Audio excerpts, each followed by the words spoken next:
Shalom, shalom. Jina la Bwana libarikiwe.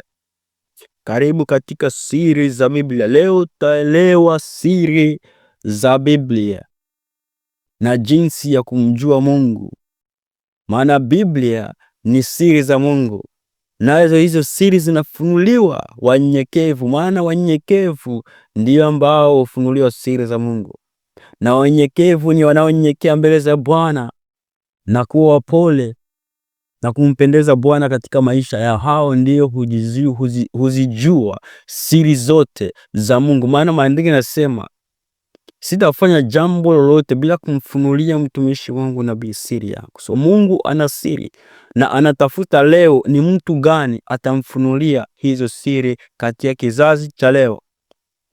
Na katika somo la leo tutaelewa maana ya siri za Mungu. Na je, Biblia ina siri gani na ambazo tunapaswa kuzijua? Ni wito gani ambao tulioitwa sisi wa Kristo kuishi na kumpendeza Bwana,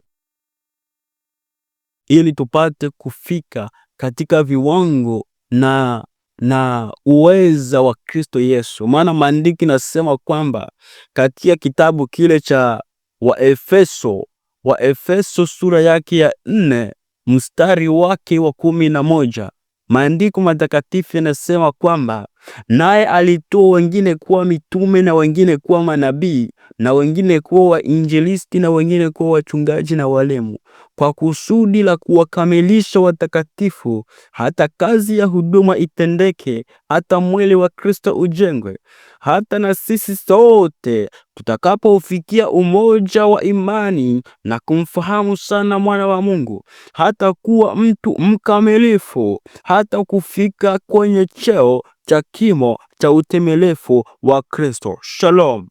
Bwana anasema kwamba tunapaswa kufikia katika kimo cha imani moja, kumjua sana mwana wa Mungu na kufikia utimilifu, maana yake kimo cha Kristo Yesu. Hapo ndipo utakapofika katika utakatifu na kujua siri za Mungu ni nini, ili tusiwe tena watoto wachanga tukitupwa huku na kuchukuliwa na kila upepo wa elimu, kwa hila ya watu, kwa ujanja, tukizifuata njia za udanganyifu. Lakini tuishike kweli katika upendo na kukua, hata tumfikie yeye katika yote, yeye aliye kichwa, Kristo. Haleluya. Ili tusio watoto wachanga. Unaona kwamba usipokomaa na kufikia kimo cha Kristo, ukingali mtoto wa kupelekwa na upepo wa mafundisho katika kizazi cha leo. Ngoja nikufunulie siri fulani. Kizazi tunachoishi sasa, kizazi hichi ni kizazi ambacho kimejaa manabii wa uongo. Ni kizazi ambacho kimenenwa na Bwana na unabii katika Timotheo wa pili sura yake ya 3 mstari wa 1. Maana siku za mwisho kutakuwa siku za taabu. Itakuwa ni siku ya taabu, maana kutakuja watu waongo. Katika namna ya nje wataonekana ni watu ambao ni wa dini, ni watu ambao wanamjua Mungu, lakini kwa undani wanakana nguvu yake. Kwa hiyo hao ujiepushe nao. Kizazi tulicho ndani ni kizazi cha unabii wa uongo. Ni kizazi ambacho kinatumiwa na shetani sana katika mambo ya uongo. Lakini pia ni kizazi ambacho Mungu anapenda kiokoke. Mungu anapenda sote tufikie umoja wa imani na kumjua sana mwana wa Mungu. Je, mwana wa Mungu ni nani? Tufikie kimo cha kuwa na maarifa kamili ya neno la Mungu. Maana Mungu anasema kwamba watu wangu wanaangamizwa kwa kukosa maarifa. Maarifa ni nini? Maarifa ni ufahamu wa Roho Mtakatifu katika kizazi hiki kisichomjua Mungu. Kizazi hiki kimechagua kufuata uzinzi, usharati, uongo, wizi. Kimechagua kufuata njia ya mauti. Na maandiko yanasema kwamba kile unachokipanda ndicho utakachokivuna. Kwa hiyo imekupasa kuchunguza unachokipanda, maana wengi wanapanda maisha yao katika uongo, ubinafsi, usengenyaji, dhambi, uwizi, uongo, uzinzi. Wanapanda maisha yao hapo katika dhambi, na mshahara wa dhambi ni mauti. Mshahara wa dhambi sio uhai, bali mshahara wa dhambi ni mauti katika moto wa Jehanamu. Kwa hiyo inatubidi tupande maisha yetu, tupande hazina yetu katika uzima wa milele, na faida hiyo ni uzima wa milele mbinguni. Lakini wapandao hazina yao mahali pa milele pa kuzimu, wataambulia kuzimu huko. Bali imetupasa tuwe na utengano wa mambo ya maovu na mambo mema. Tufuate mambo mema na tuache mambo maovu. Maana na kama nilisema, kizazi hiki kimejaa dhambi, uovu, ni kizazi cha giza. Ni dunia ya giza ambayo hauwezi ukatembea katika giza hiyo. Sio giza kama ya kawaida, bali ni giza isiyoweza kupitika. Ni giza ambayo sio ya kawaida. Dunia hii imejaa giza, na kizazi hiki kimependa kufuata giza kuliko kumpenda Mungu. Lakini maandiko yanasema nini? Tukirudia katika kitabu chetu cha Waefeso sura yake ya 4 mstari wa 13, maandiko yanasema kwamba hata na sisi sote tutakapofikia umoja wa imani na kumfahamu sana mwana wa Mungu, hata kuwa mtu mkamilifu, hata kufika kwenye cheo cha kimo cha utimilifu wa Kristo.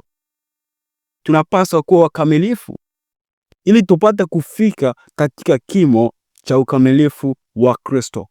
Maana yake nini? Tunapaswa kukomaa na kumfikia Kristo katika elimu ya kweli na mafundisho ya neno la Mungu. Je, ni nani atakayetufundisha neno ili tuzijue siri za Mungu na tupate kukomaa katika kumjua Mungu na katika imani moja na katika kukomaa na kufikia utimilifu wa cheo cha Kristo?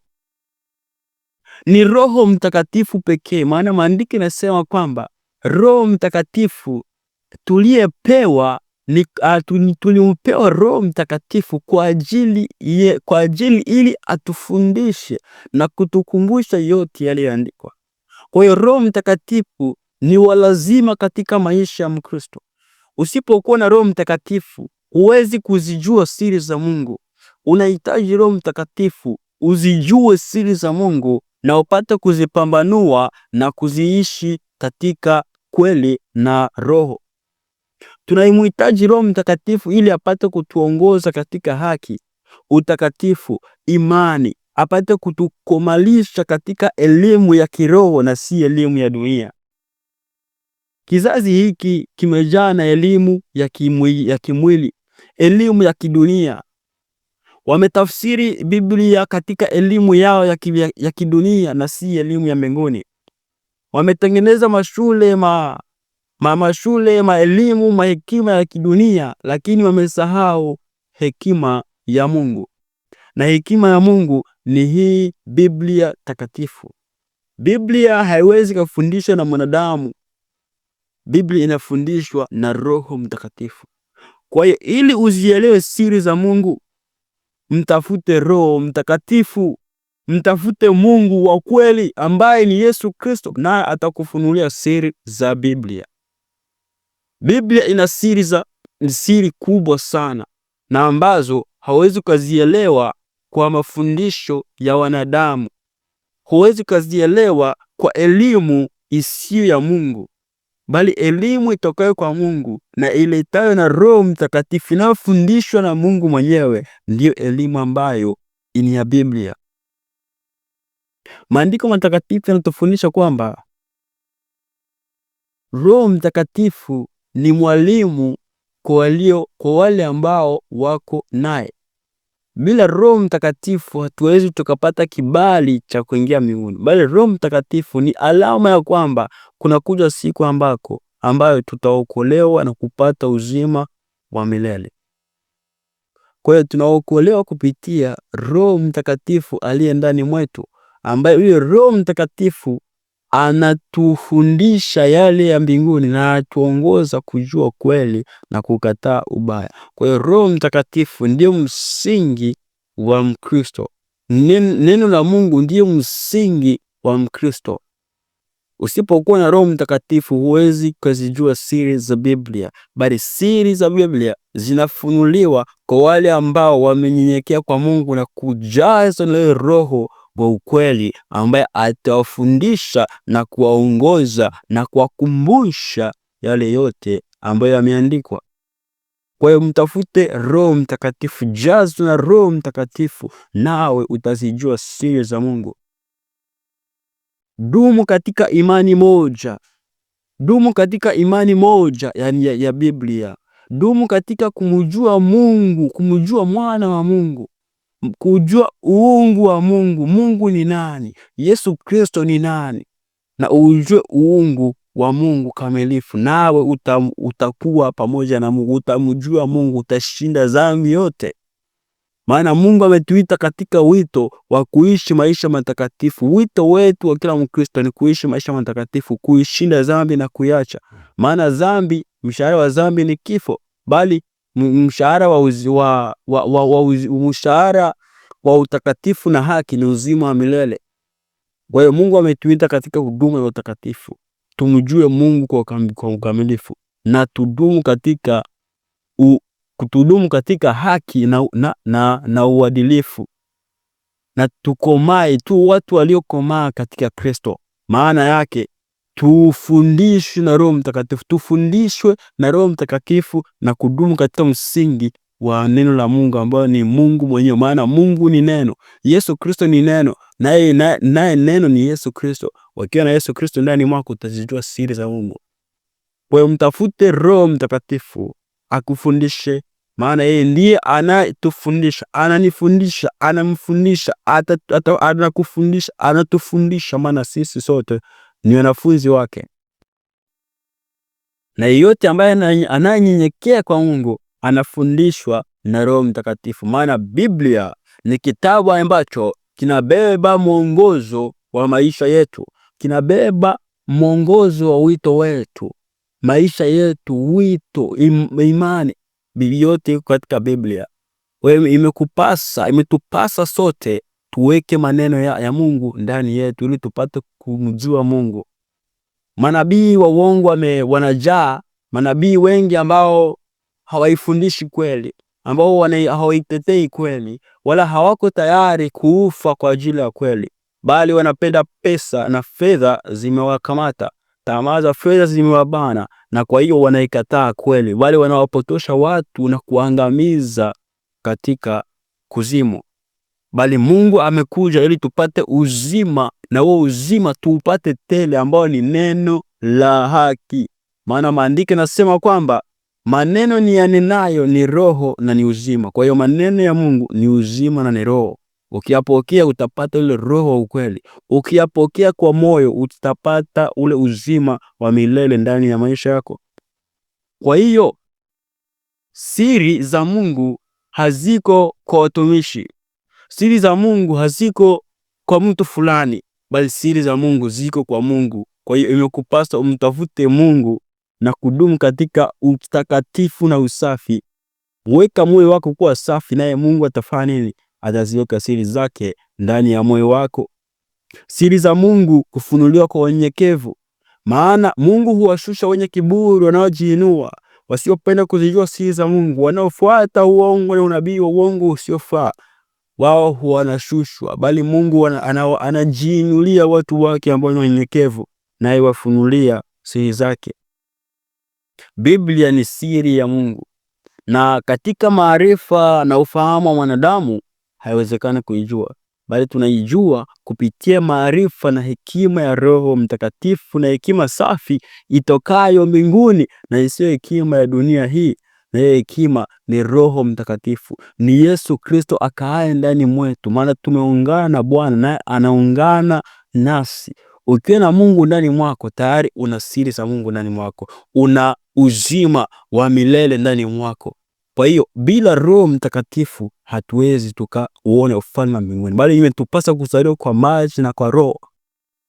ili tupate kuona ufalme wa mbinguni. Kumwamini Mungu, kumwamini Yesu sio kumpokea Roho Mtakatifu, bali imetupasa ambao tumemwamini Yesu kumuomba, maana Bwana alisema yeye aombaye Roho Mtakatifu atapewa. Usizani kwamba unapomwamini Yesu tayari unayo roho. Hapana, ni wengi ambao wamemwamini Yesu lakini hawajampokea Roho Mtakatifu. Inakupasa sasa kumwamini Yesu, kutubu dhambi zako, kubatizwa na kumjazwa na ile Roho Mtakatifu.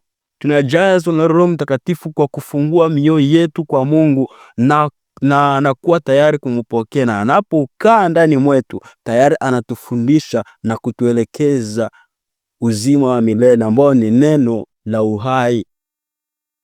Siri za Mungu ni Biblia takatifu na mwalimu wetu ni Roho Mtakatifu ambaye ni Yesu Kristo wa Nazareti. Haleluya.